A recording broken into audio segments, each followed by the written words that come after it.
Ellen McCauley at Pray It Off. I think the most important thing is consistency. I have consistently gone to Pray It Off meetings for 10 years and 3 months. Consistently. There are people in this room that have consistently gone to Pray It Off for 10 years and 3 months. Mary Ellen consistently came year after year, didn't lose any weight, and finally, didn't gain, and finally said, I'm ready now. Has lost well over 40 pounds and kept it off. There are people that have come 9 years and 3 months consistently and kept off 50 pounds. We need to consistently pay attention. And you know what's interesting about me is I'm not sure I would gain the weight back if I stopped Pray It Off right now, because I really think the habits are ingrained. I really think the exercise, the moderation, I don't want to say the word cured, but I want to say the word, I think I'm good. But with Pray It Off, I feel great. So why would I not continue to come? So consistency is the most important thing. You've got to consistently come, consistently try, consistently learn. But how do you build that? And the thing is, there's some ways to build this consistency. What happens is, you're doing great, you're having a great eating, great exercise, and then something happens, and what's the first thing that gives? Your eating and your exercise, isn't it? Do you ever say, ooh, something happened, I'm going to kick up eating healthy now and exercise even more? No, you say, oh, I'm stressed out, give me a brownie. What this article says, and I firmly believe, is never tell yourself you're not motivated. A couple people said tonight they're having trouble. And I said to them, do you want to lose weight? Yes. Do you want to love yourself and take care of yourself? Yes. If you want to lose weight and you want to love yourself and take care of yourself, don't tell yourself you're not motivated, because you are. But what you need to do is start putting the actions behind that. It may be true that sometimes you don't want to exercise and you want to eat fast food. That's understandable.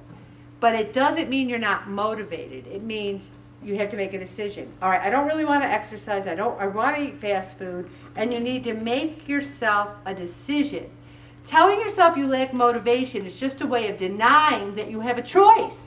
It's like an excuse. I guess I'm just not motivated. No, really? What it really is that you're not spending the time to think about what would be best for you. It makes the problem seem mysterious and out of your control. Not my fault. I guess I'm just not motivated. It makes you feel less powerful than you really are because you lack something, the motivation you need. That's not true. The choice is yours to make about what you do. Being consistent does not mean being perfect. But what the problem is when we're not perfect, we think it's an excuse to continue to be not perfect, not perfect, not perfect. Oh, I wasn't perfect at one meal. Throw in the towel and be not perfect the rest of the week. That's where we have to stop. Being consistent means giving yourself the power to choose. I like this one. Build momentum one step at a time. For the past 10 years, 3 months, I didn't exercise for 7 days in a row. I didn't say the rosary every day. I didn't read the Bible every day.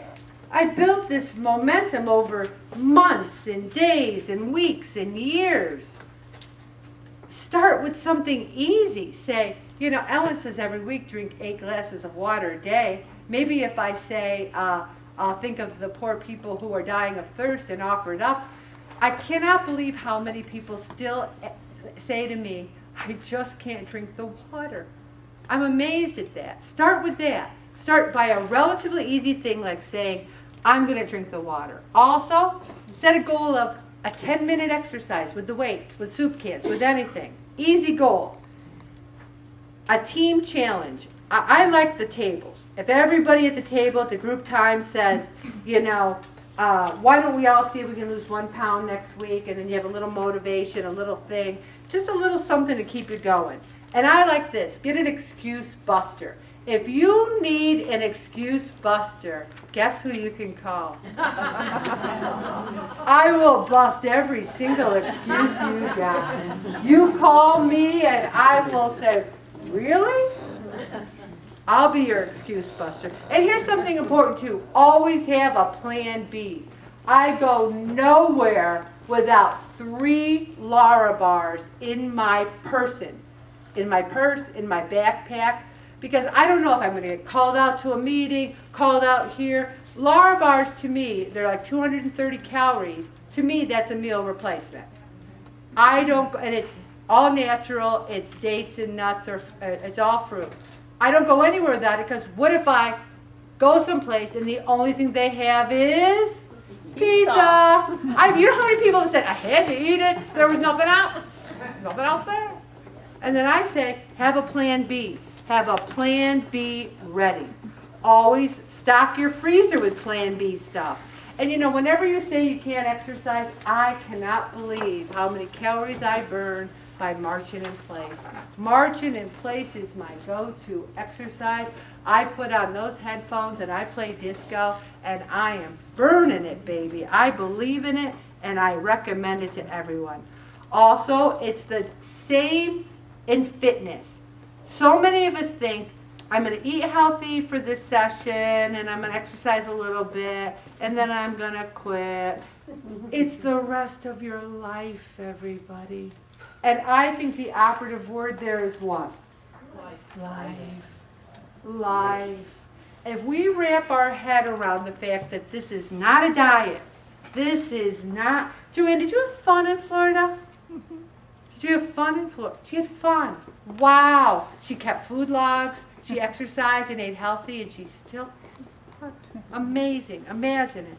Also, does anyone know what resistance training is? I'm not going to call, just yell it out. All right, yell out. Weights. What? Bands. Leg lifts. Pushing against a wall. Leg lifts. Leg lifts. Push-ups. Push-ups. All right, so everyone kind of knows what it is. How many people did resistance training last week?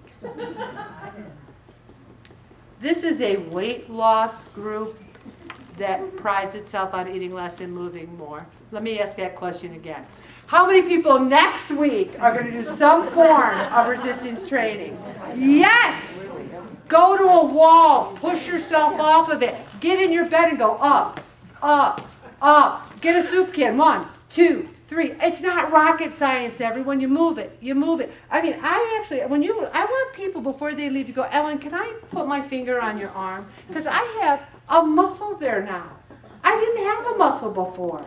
Also, does anyone know what cardiovascular training is? Anybody else something else? What's a cardiovascular exercise? Walking. Wait a minute. Let's go back to walking. Walking. Fast. Brisk. Is this? Is it? All right. Which one's cardiovascular, everybody? The second one. All right. Give me something else. Swimming. Swimming. Jogging. Biking, Marching. All right. Aerobics. Watching SU. Watching SEO.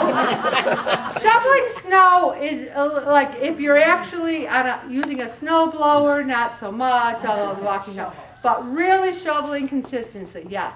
So everyone pretty much knows what cardiovascular training is, right, in the group? How many people here did cardiovascular training last week? This is Syracuse. Better. Okay. Now, I'm telling you, the resistance training is so easy. Just imagine that little box on your log and say, if I pump up a soup can for 10 minutes, I can write it on my sheet, and then there won't be an empty hole that Ellen will circle in red. Also, nutrition. This is where the biggest inconsistency lies in people for consistency. Because they'll be consistent for 1 or 2 days. And then they'll say, I blew it. Or you want to buy some Girl Scout cookies? And guess what? I'll say, I'm going to buy Girl Scout cookies and donate them to the food pantry. Or I'm going to buy Girl Scout cookies, but give them to somebody who's poor. I have not had a Girl Scout cookie in 11 years. Or 10 years and 3 months. because I like them too much. All right. Also, oh, the mic's out. I put batteries in it. He's got to put batteries in it, so I'll talk loud. Also, how many people grilled on the grill last week? Grill. Use the grill. All right. Does anyone have a George Foreman? You can use the George Foreman inside. You don't have to just grill in the summer. You can grill all year long, and grilling is a very healthy way to eat your food, because when you grill something, what does it mean it's not? It's not? Fried. Oh, you guys are so good on paper. Also, Tupperware. That's an important tool to have. You make it, you freeze it. You make it, you freeze it. Also, so many people say you should have 5 or 6 small meals a day. I don't agree with that. I'm against the 5 or 6 meal theory, because that means you're eating in moderation for those 5 or 6 meals. And I think people like us who have a problem with food have trouble. I say eat 3 meals a day and no snacks. And that is the key to success. The key. I'm giving you the key, and people are out there going, I don't want the key. Because I'm going to eat whatever I want when I want to eat it. But I challenge you, if you can go a month with no snacks, you'll see a huge thing. Another thing that they recommend sometimes are those smoothies and those drinks. I'm not big on the smoothies or the drinks. You know why? Because I want some food to chew. If I'm having 3 meals a day, I don't want to drink one of them. I want to eat my food. Also, a routine. I think a routine is so important. I'm going to stop right there, Bob.